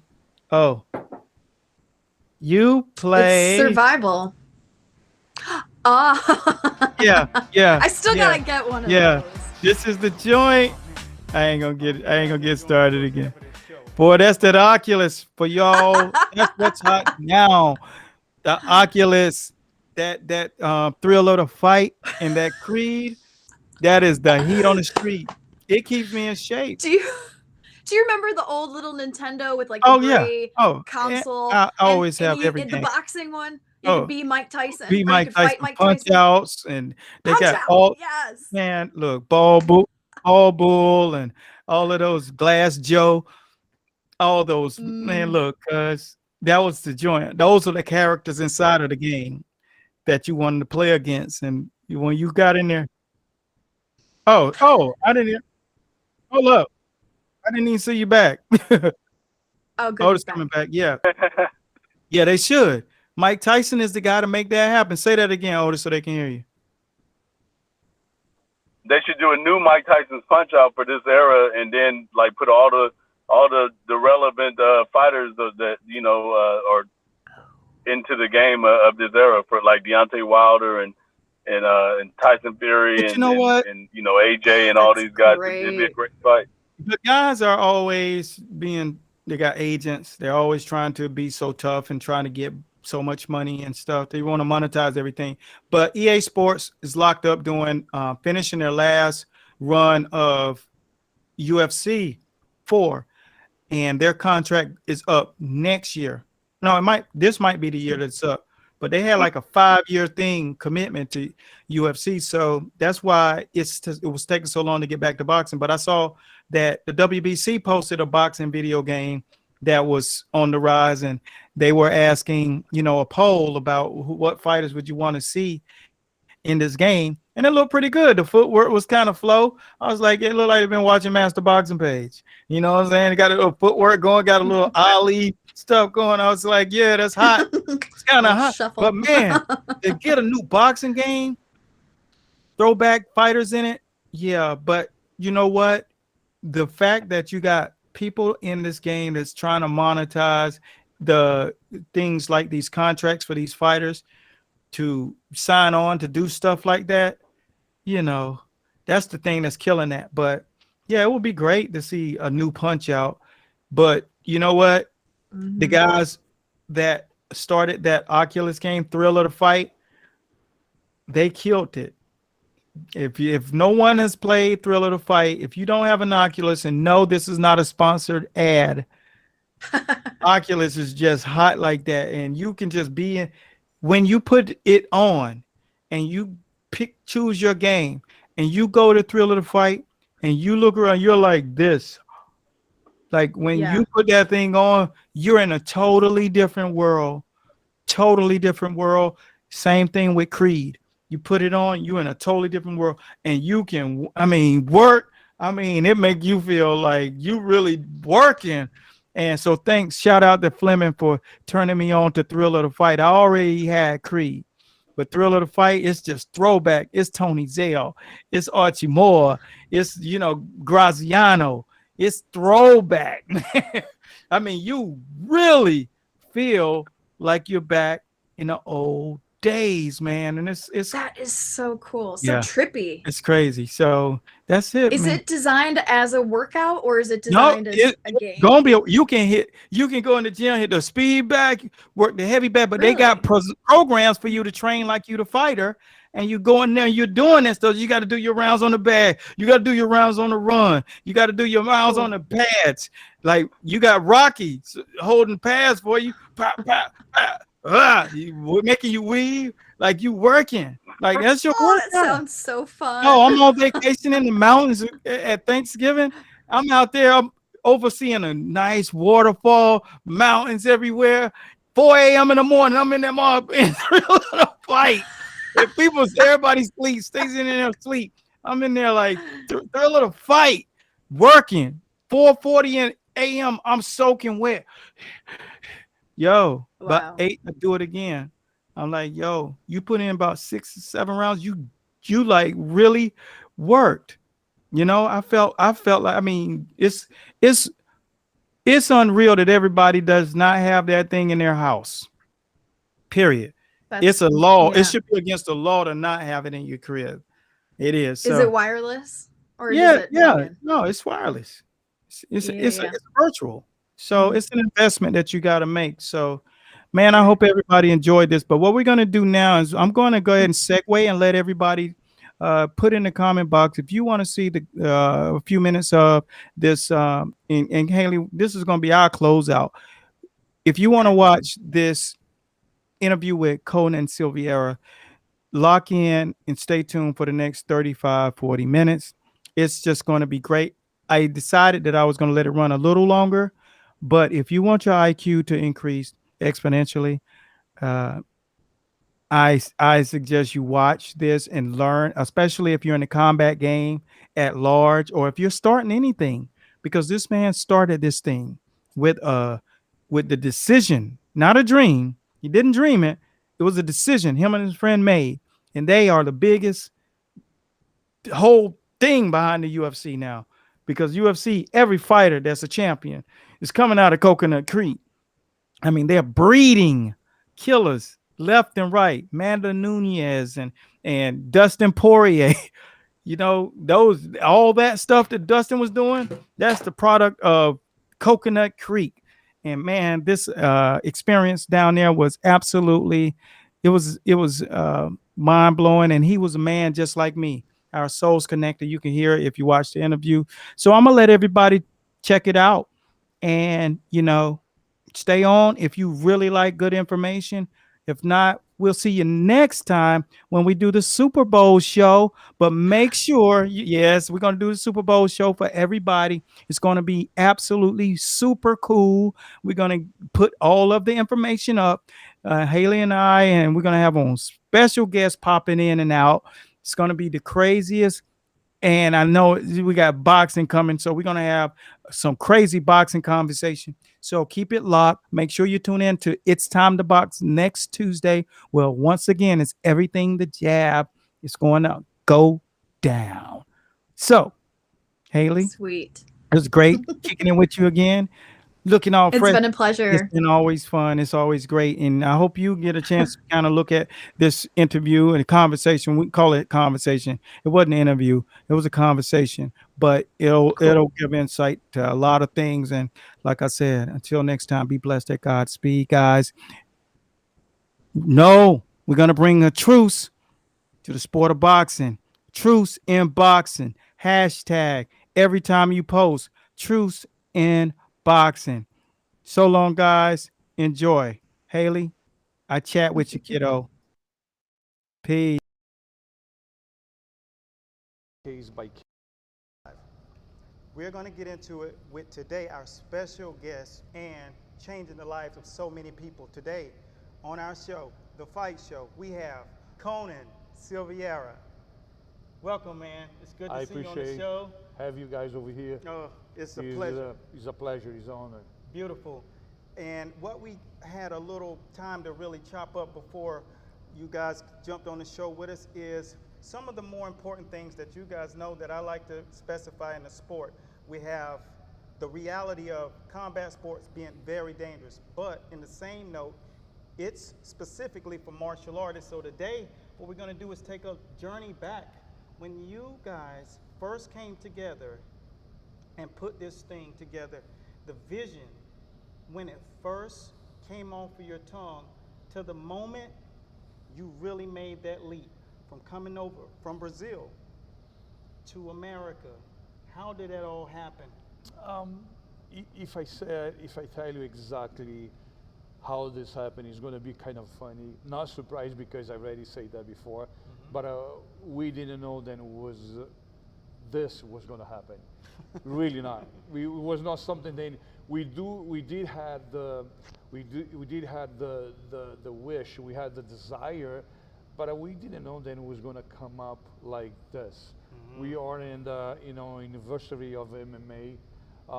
I didn't know. I swear to you, then it was something. Then it's not that we didn't looking for, but was not a dream that big. I mean, we are so blessed to be able today, through the hard work and dedication, be one of the best teams in the planet. One of the best. You're modest. Humble. I'm just going to make it very clear. Martial artists are not arrogant. Martial artists are humble. Now, the question really should have been, where were you at the point of your life when you made the decision? What was going on with you? I believe that I made a decision, and probably back then was not a very conscious decision when I decided to move to the United States. And that was early 80s. Okay. My intention, I never crossed my mind, I'll say I'm going to have a gym, not even when I had a small gym before, American Top Team, but was to come and stay here as my house, my home. And still today, I lived here more time than I lived in Brazil. And I was very decided to come and stay. I was not the kind of an immigrant that was come over here, work, make money, go back to Brazil, buy an apartment, go back. No, I wasn't. I came with all my belongings. I believe that was part of my decision on this. I'm a very strong believer that not only what you want and what you think, but the opportunities that happens to your life, you have to take it. I believe it. I still believe. Yeah, that's it. One of the sayings that one of our leaders always said, it was speak it, believe it, and then you'll receive what you believe. And that's the key word, believe it. And he put everything in. He pushed all his chips to the middle of the table. So what we have, and it's a constant thing that we see all the time with trainers, they are 1 foot in, 1 foot out, and the athletes as well. Some of you combat athletes, you're 1 foot in and 1 foot out, especially when you get the big contract. And that's kind of what I wanted to make sure that we had the co-founder of American Top Team here today to speak specifically because he works with the world's elitists of athletes, and what that means is people who have that unique ability to do what it takes to do inside of that octagon. So with that being said, you were a part of the first UFC tournament back in '97, right? Yes, first one. And first one and the only one. I don't remember another one from that. Yes. See, and I was watching back then. So I was watching back then, but right. the names back then, the names back then were like Horace Gracie and Ken Shamrock, and people that most of the new guys don't understand, know about Tank Habits, the tough guys, and he was in the tournament. Yeah. He is in the tournament. He was a bad dude. Yes, he was. You know, he was the first. I would put him in his category of Chuck Liddell kind of guys, and he sort of set that brand for the tough, coming to fight every single night. If you get in the ring, he's no gatekeeper, but if you had what it takes, skill, technique, and understanding, then you could really get in there and get tested by one of the greatest that did it. So in that tournament, I hear, you know, there's a little conversation going that you competed in, I think, one time in Japan. Yes, that was my first time in Japan. Was a tournament, like you say, UFC tournament, heavyweights. And it seems to me that everything was pretty much normal to the day or a couple of days before the tournament. Was everything changed in less than 24 hours over there. I believe then from the MMA community, I'm probably the only one that has more controversy facts in life and the career than anybody. From Japan to Canada. And pretty much that was, you know, the whole thing, you know, winning on the same night and going back to fight again on the same night. It is what it is.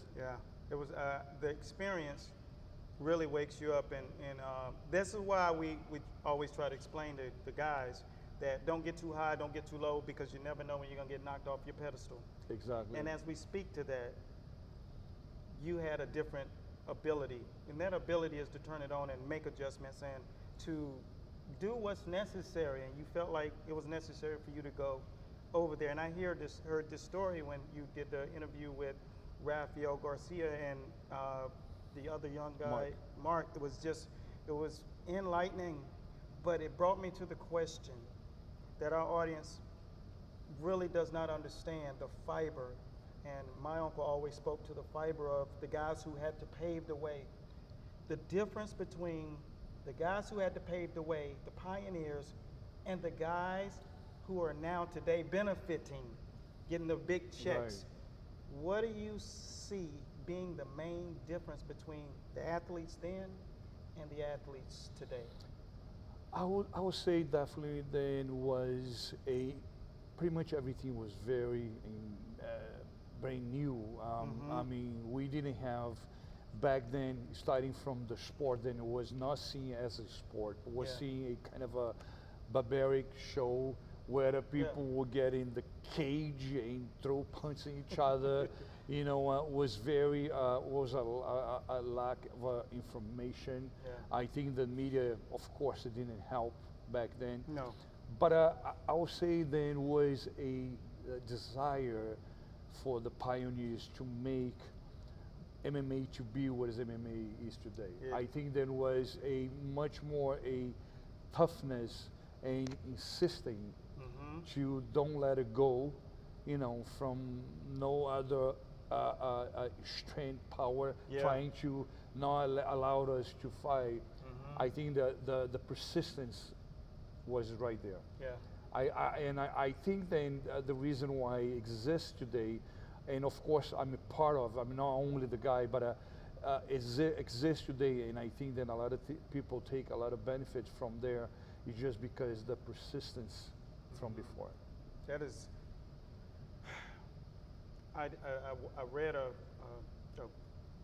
it wasn't an entire book, it was a chapter of a book, and they said one of the things that this young man had done to research very wealthy people, how did they become wealthy? What was the common thread and gene between all of them? So it wasn't IQ, because you had people that were dirt poor and didn't have proper education growing up. And it wasn't, you know, what your economic background was. The one thing between all people who reached the highest level, the Wall Streeters, was persistence. Yes, I think that is. I even should say. I think I'm 100% sure it is what drives you. That's the difference. When you look life in general, and you look different examples of people that became a billionaires. You know, you're tired to hear about Steve Jobs, Bill Gates, etc., etc., etc., and that goes to Usain Bolt and Michael. I mean, they all became who they are, and because persistence. You know, I like you said, believe. My two words is believe and believing. If you do believe and you believe again, that's exactly what you need to get what you want, or go where you want to.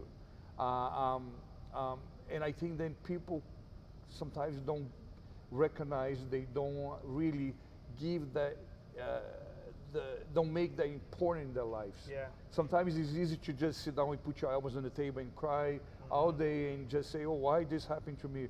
Because you're not doing anything different. Yeah. You know, I really don't believe on that excuses or the IQ or the talent. I believe that somebody when has the power of persistence, they will get it. Yeah. It's gonna can take a little bit more time, but you're gonna get it. This wasn't even in my questions, but do you feel most of the time the guys who have more ability lack those other work ethic kind of things a lot of the times? Yes. Yeah. 100%. Yes, as simple as yes. You know, when you invest in everything in just one thing, and you, and I'm not saying that talent is not important. I'm not saying that inability, athleticism is not important. I'm not saying that. I'm just saying what makes everything works as a perfect, a great harmony. It is the way you think.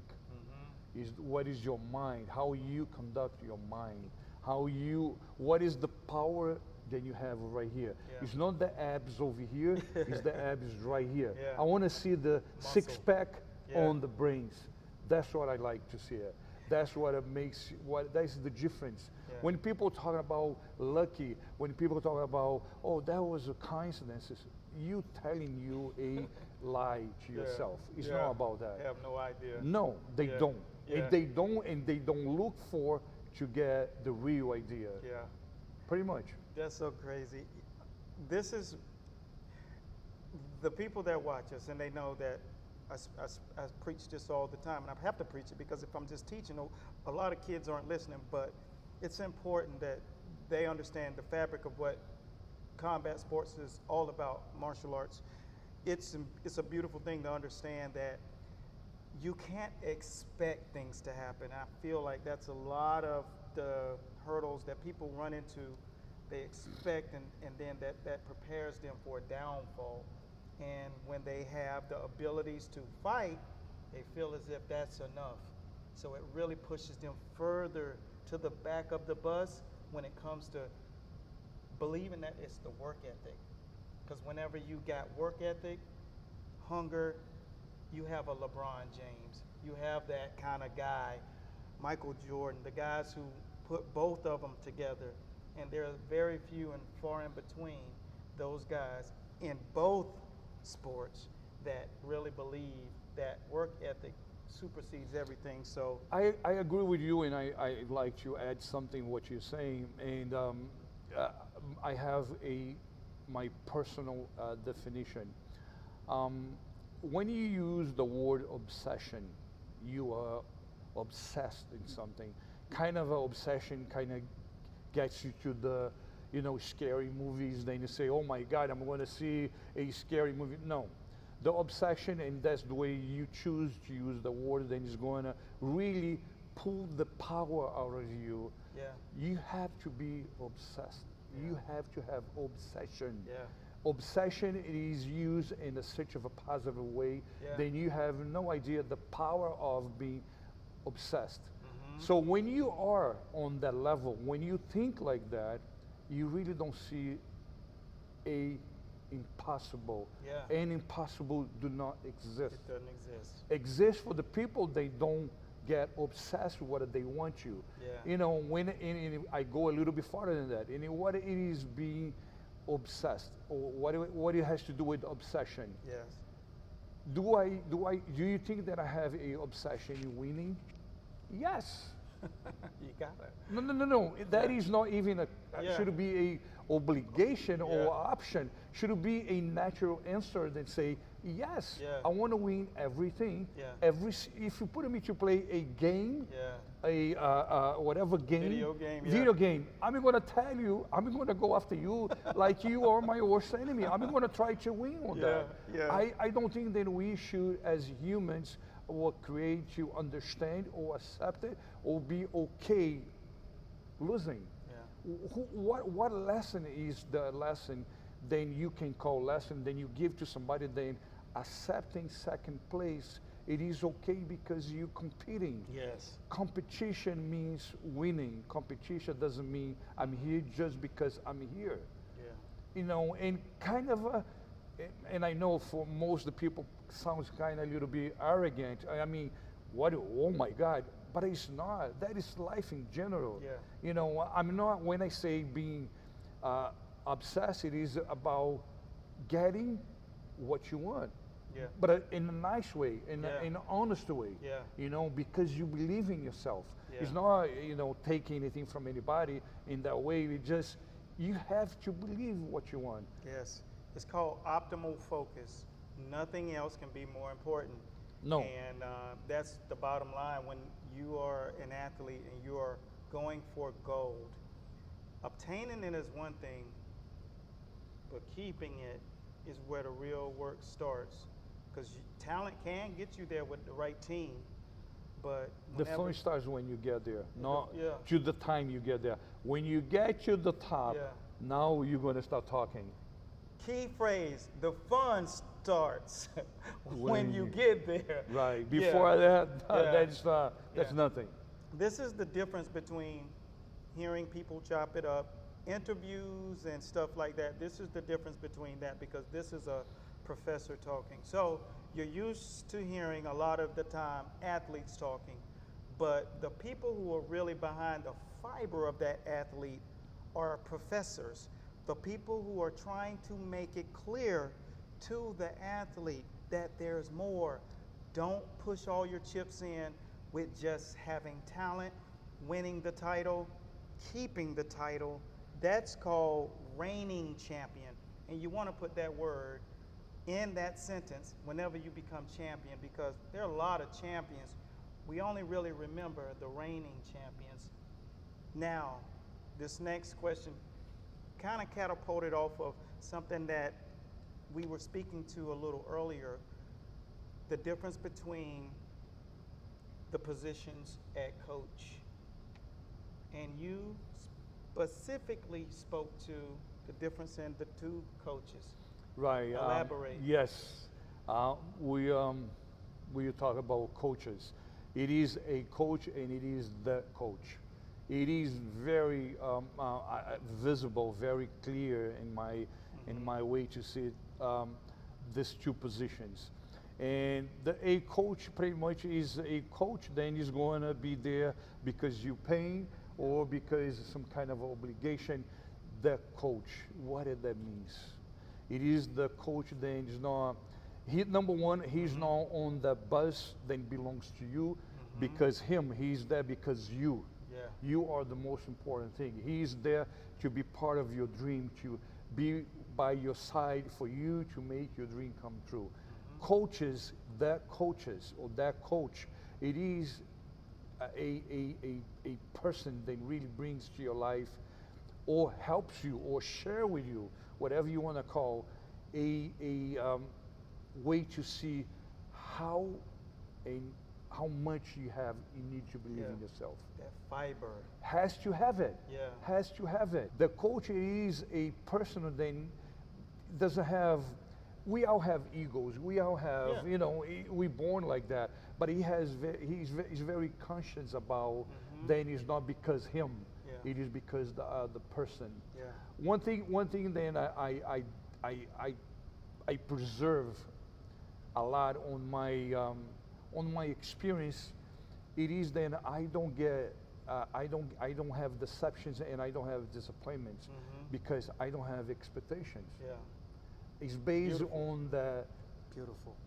I love the way deceptions. You said Deceptions and disappointments happens not because the other person, because you expect something from the other person. Yeah, That exactly the numbers.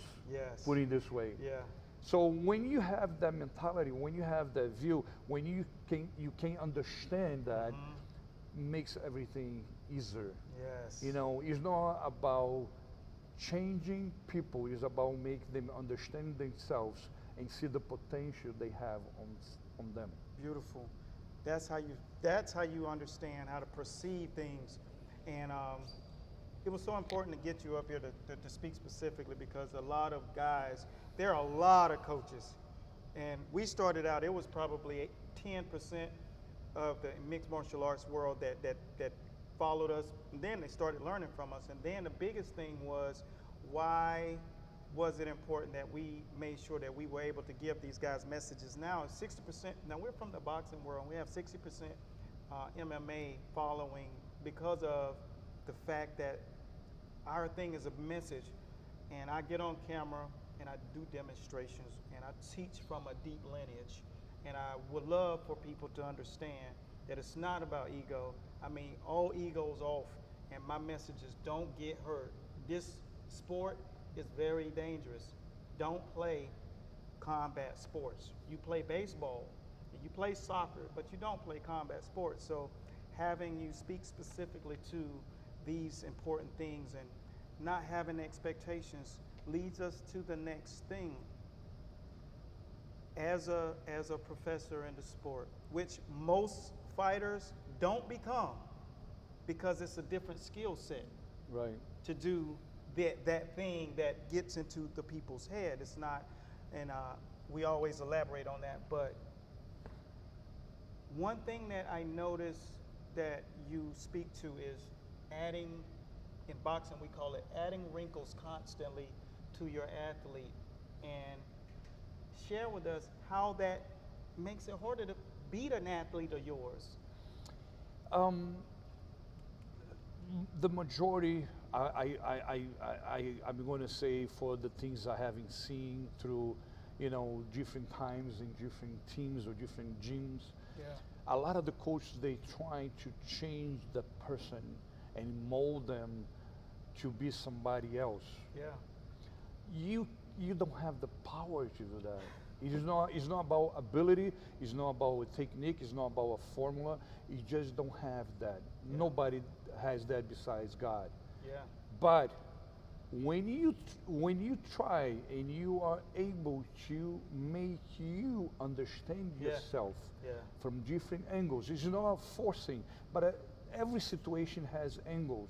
Sometimes it becomes very hard because you keep looking on the same direction. What you need to do is just move an inch to the side, and you're going to see exactly the same thing, but from a different angle.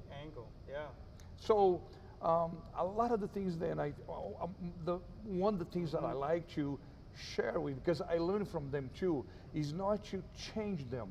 It's not. I don't get a Amanda Nunes and say you're gonna be. No, my main thing is to show her you have what you need. You do have. You don't have to go anybody else or become anybody else. I love it. You just have to understand yourself better. Because the art of knowledge, it is the most important thing that you have. Beautiful. You have to do anything in life. It's not only about being a fighter or MMA or boxing. It's not. It's life in general. Where I want to go, how I'm going to start, and doesn't matter how I'm going to get it. So when you put that in order, or even not even in order, but you have. You see that clear, things becomes more transparent, and then you're showing them a mirror, and it takes a very, very, very highly aware and conscious person to give a fighter, an elite fighter who already has the cachet, the confidence to show and figure out a way in order to show them that reflection so they can see where they can go. So, not interrupting, but doing that. One of the examples I use, you know, in a kind of a analogy way, is if you are I don't know if that is a sport, I believe it is, jumping from the airplane, you know, for, how you call that, skydiving. Oh, skydiving. Yes. Kind of, yeah. And I use that because the consequences is just one. You don't have a second. You don't break a bone. You don't, I'm just going to break a finger, or I'm going to get hurt. I'm not going to get a bruise. Yeah. If that doesn't open, you're going to die. So my question is, why do you do 100,000 times? I can answer the question at the same time because your pleasure is bigger than the consequences. That is life. That is a dream. I don't care about the sacrifice. I do not care about if I have to not having sleep, not eating, not doing. I'm going to get it. You know, you are not going to stop me because you can. You need my permission to stop me. So, based on some kind of a funny analogy, you ask yourself why he knows then if the parachute doesn't open, he's going to die. He doesn't have a second option. If it doesn't open, he dies. And why he keep doing? Because the pleasure of the 3 minutes, 5 minutes the most is so important. Brings him so much of a life and light that he doesn't want it. Okay, if I die, I'm going to die jumping. That is one of the best analogies I've heard. And you guys got to take that in. You got to rewind that part and just listen to that analogy of what it takes when that passion, you're willing to do and sacrifice anything for the thrill of the fight. That, my friend, is a takeaway, which leads us to the next. Some of the guys are going through a lot right now during COVID. Gyms are shutting down. It's hard to compare this to anything that's ever happened, but when you guys got over here, and I know you had a passion and you were going to do it regardless. What have been some of the hurdles? Because a lot of guys that are watching own gyms or potential soon to be owners. What's some hurdles that you guys starting American top teams experienced? Let me put it this way. Let me put it this way. I can sit over here, and I don't want to sound rude, but I have to bring that kind of aggressivity to my answer. It is not about hard, it's how you adapt yourself. That is the beauty. You can put me wherever you want, in any place you want, but I will tell you this, my ability to adapt myself is always going to be bigger than that. So I can say it was hard. Yes, it was hard, the beginning of the pandemic. But that is not really what I want to say. I want to say then you can adapt yourself and really don't leave that fear, you know, make adjustments, adapt yourself. Bingo. That's what I'm looking for, because I had a friend, he passed away way too soon in his life, and we used to work, and I was in the medical field. He would, no matter how crazy the day would get, and it would get crazy with a lot of different emergencies. Like right now in the medical field, people are crying during interviews, the nurses and doctors, but he would always turn to me and say, it's all in 8 hours. No matter what goes on in that scenario, it's all about the journey. So you can't stop and get too high or get too low. And this has been my constant message. So it's like, right, I can't even explain how many points you're hitting without me asking questions. You're just going there, and that's the difference between professors, coaches, trainers, and people who are kind of like just athletes. There's levels to it, and one day a lot of these guys may be and reach the level of teacher, but sensei sits on the pinnacle and he looks down on everybody and he appoints people. So you're just kind of cementing all that conversation that I have to have, and it's why we started doing this part. And it's a lot of work, but it's necessary. The message is you have been, your message are they just land. So it's so insane that we've never met prior to this. No. And you're literally reciting sentences in your way, in your verbiage, but it's the same alignment. And that's what I want you coaches to understand. Right. That it is very important that you surround yourself and have a professor in your circle, because without that, you do not know the direction that this game will take you, and you want to be equipped for it. So for that, I thank you. What ingredients do you look for if a fighter is on a losing streak and they reach out and they pick up that phone and they call Coconut Creek and they want to come? I would say that it is a case by case, definitely. You know, it's not about you, anybody calling. It is about we check. I mean, we're not on the as much as you see belts and you see the size of the university, the college, but we still have door opens. But we do have, especially through this time, a little bit more prevention, you know, accepting people. But even before, we accept everybody as, let's check it out, let's see it. If we see then it's something, then it's going to be a good of, it's going to have a good relationship. Yes. And I believe for that it is, come over, check us up for a week, stay here, you know, let us to know each other.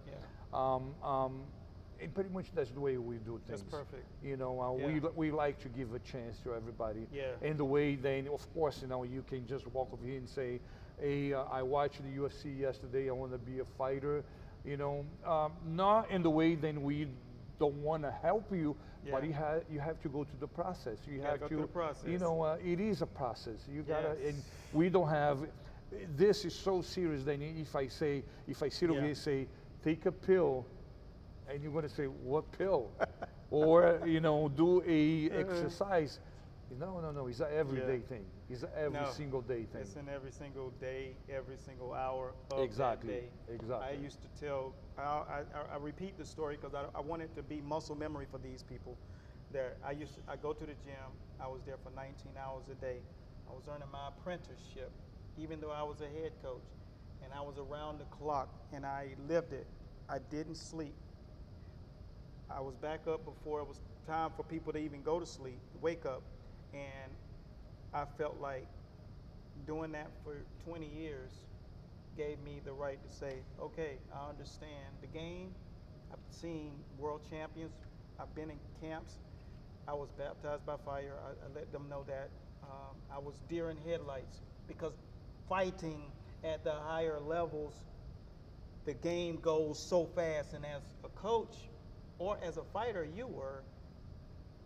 when they hike the ball for you to go out and fight, people don't understand the nerves you got to overcome, the anxiety you got to control, and to be able to hear the coach talk to you when you get back to that corner, how tough that is, and to continue to show the mettle and prove you've gone through every stage and phase of the game. So one of the things that I wanted to bring up in light of that is, people ask, is boxing a martial art?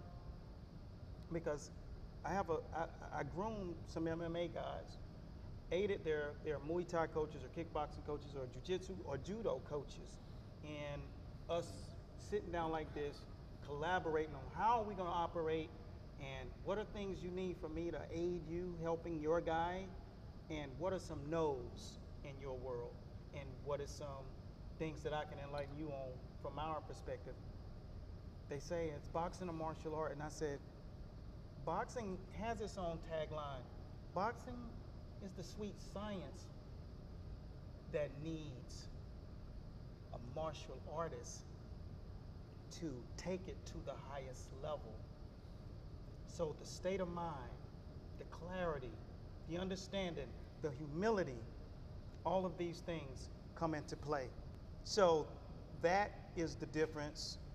When people are asking that question, it takes a martial artist, humility, to become a purist in boxing.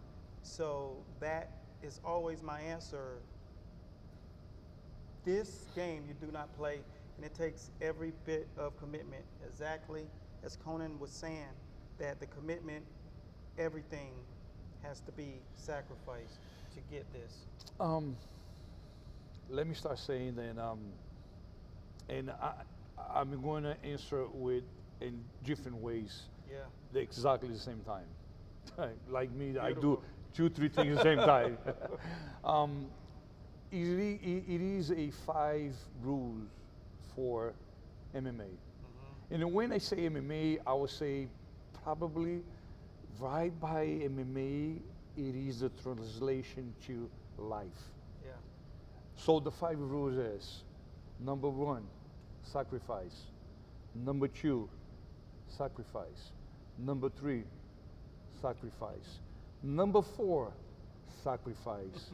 And number 5, sacrifice. You don't have to have another rule. Yeah. You don't have to think about something else because everything revolves that sacrifice. Everything. When you choose sacrifice consciously, clearly, yes, you won't have problem with the pain. Yeah. You won't have a problem with I don't like it. Yes. You won't have a problem with, oh, it's too hard. You won't have that problem. And you're going to say, but what exactly is that? We live a life as human beings, then we have the tendency to choose the things that we like to choose, what is convenient for us to choose. Yeah. And the things that we don't like it, we ignore it. But it's not another way to get what you want without having both things together. I'll give you the example. If you ask every single fighter, how do you like to be in the week of the fight? As you get to the fight week and you jump right away from this point to the Saturday night where the referee raises your hand. It is possible? No. Because between the beginning of the fight week to the victory, you need to have the pain. You need to have the punishment. You need to have the thoughts, that thousands of questions eating your brains. Did I eat right? Did I sleep right? Did I train right? Am I prepared? Am I and goes in thousands and thousands of questions. So, make long story short, the day we understand and recognize then being tortured, it is good. Yes. No, it's not that, it's a part. Yeah. I wanna love the same love I have because I want the fight. So when I cut away, when I go through the punishment every single day, then I have to get up in the morning, then I have to be here in the morning, and I have to train, and I have to go home, and I have to live life, and I gotta come back, and I have to die, and I have to push, then I have to pull. When you realize that, then the pain is not only a part of, but it is has to have the same passion. Yeah.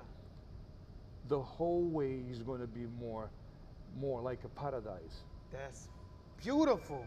You know what I mean? So when you try to slice and take away that part, I don't like it. Yeah. This one, yes, I like it. But you got the package. It is a package, and you're not allowed to take the part. You cannot. Yeah. They are connected. You can hide to yourself. You actually can lie to yourself. But at the end of the day, it's going to be right there waiting for you. Yeah. So my thing is, love it. Love the punishment. Love it. Yeah. Because it's going to exist. Something comes out of it. You're going to see then, it is a saying that if I can't go against you, I want you in my side. It is much more than that.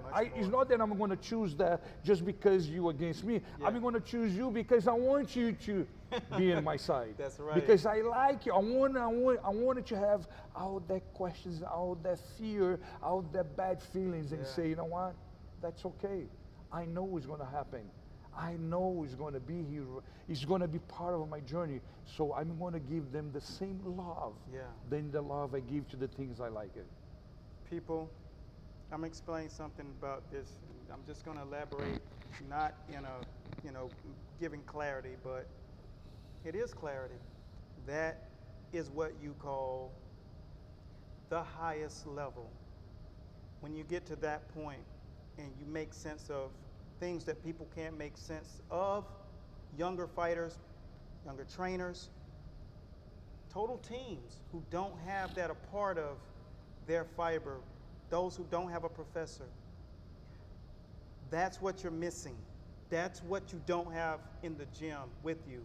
That's what you don't have over your programs. That's why it's uber important to make sure that you have someone with a lineage like this. This man is co-founder and owner of American Top Team. This is not a gym. This is a campus of a university that teaches the elitist of athletes combat, the martial arts, and for that reason, right now, we have to pay homage, and our team over at Master Boxing LLC and all of the administration behind us today honor you. Oh my God. I Martial really appreciate arts it. At the highest level. Thank you very much. Oh my, I'm so honored to have that. I appreciate We appreciate a lot. Appreciate you be in my office for sure. Yeah. Oh, man, speechless. I appreciate. We appreciate this because you're not only responsible for breaking grounds in America. You came across the water, a different land, and you brought the fiber of what you was raised to do. And specifically, God put specific people here for specific missions, and you carried it out times 10. And for that, so many new and so many older athletes have an opportunity to compete in their dreams and their families, get fed. You're changing the downline of history, and you're too humble to admit it. But it's up to us. That's why I took this position to do this, because it's up to me to let these individuals know what sacrifice gets you, and you're change the fiber of combat sports on an entirely different level. So we're honored. We're totally honored to have you on the Fight Show. Thank you. Thank you. The time that we spent here with you has been absolutely just formidable. And Thank you.